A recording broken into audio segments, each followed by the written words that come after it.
à vous deux. Bonjour. Bah, salut. Comment allez-vous? Bien. Tranquillement. Est-ce que vous pouvez déjà commencer par vous présenter?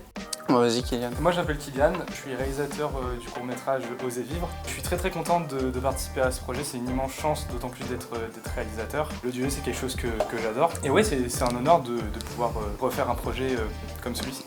Moi je m'appelle Léo Roels, je suis étudiant en prépa audiovisuelle à Bordeaux. Mon court-métrage a été choisi par le jury et c'est donc Oser vivre, le court-métrage que je réalise avec mon ami Kylian. Et voilà, je suis très content que ce soit notre projet, le projet de la classe, qui soit réalisé. Donc voilà, c'est super.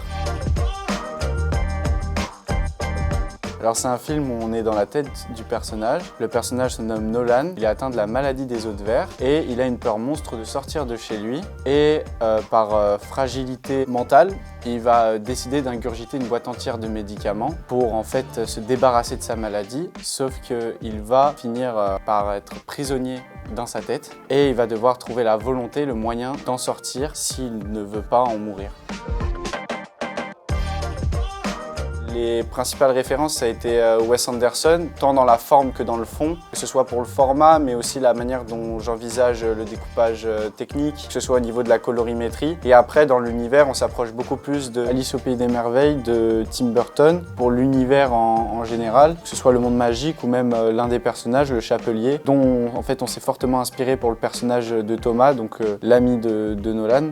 Il y a toujours une dimension pas un peu décalée où on n'est pas que dans quelque chose de jovial et bienveillant, où il y a des propos qui peuvent être durs. Pour moi, je pense que c'est les deux principales inspirations là que j'ai. Le thème qui nous a été imposé, du coup, c'était le thème Inspire, que ce soit au sens figuré ou littéral. Donc Inspire, ça peut être le fait d'inspirer physiquement à proprement parler, mais aussi l'inspiration, être inspiré par une personne ou par quelque chose. Et c'était ce thème-là qui nous a été imposé, donc c'était un petit peu compliqué de trouver quelque chose en rapport avec ce thème-là, parce que c'est un thème que moi personnellement, qui est pas très commun et que j'ai pas entendu du tout.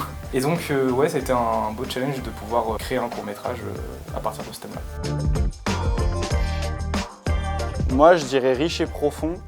Riche, tout d'abord, pour la magie dans le film, et que ce soit au niveau technique, mais aussi au niveau des personnages. Il y a énormément de choses qui se passent au cours du film. Et profond, parce qu'il y a énormément de thèmes qui sont abordés dans le film. Les thèmes principaux, donc, c'est l'élan vital, le fait d'agir. Donc, le personnage, en fait, doit réussir à sortir de sa tête, mais aussi, en fait, de chez lui. Il y a le personnage de la mère, qui représente, en fait, la surprotection parentale. Il y a aussi, donc, toute la partie sur la maladie, sur le fait que le personnage doit apprendre à l'accepter. Voilà, après il y a toujours le thème de l'amitié, de faire les choses pour soi et de ne pas vivre pour les autres, ou que les autres ne prennent pas une place trop importante, trop imposante et en fait empiètent sur votre liberté, sur vos choix d'action, et que ce soit à vous de faire vos propres choix et à vous de vous mettre en mouvement et pas d'attendre sagement comme Nolan, où il reste dans son cocon, ne sort pas.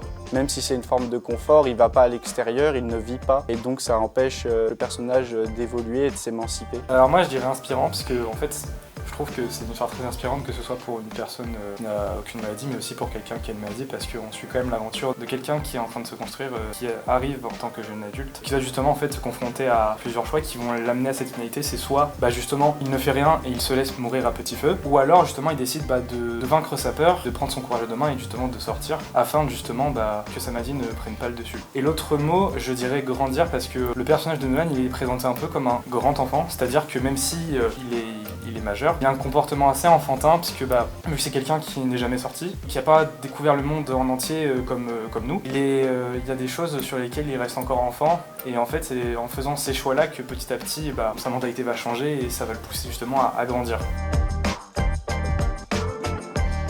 Fantastique, parce qu'il y a quand même un aspect beaucoup magique, de par le personnage de Thomas, qui est totalement un personnage magique. On pourrait comparer au chapelier dans Alice au Pays des Merveilles, ou même au génie dans Aladdin, quelqu'un d'assez excentrique, qui est toujours jovial, toujours là pour servir l'autre. Et ouais, c'est pour ça que je dirais fantastique. Il y a beaucoup d'éléments magiques dans ce court-métrage qu'on a essayé de mettre en avant, bien sûr.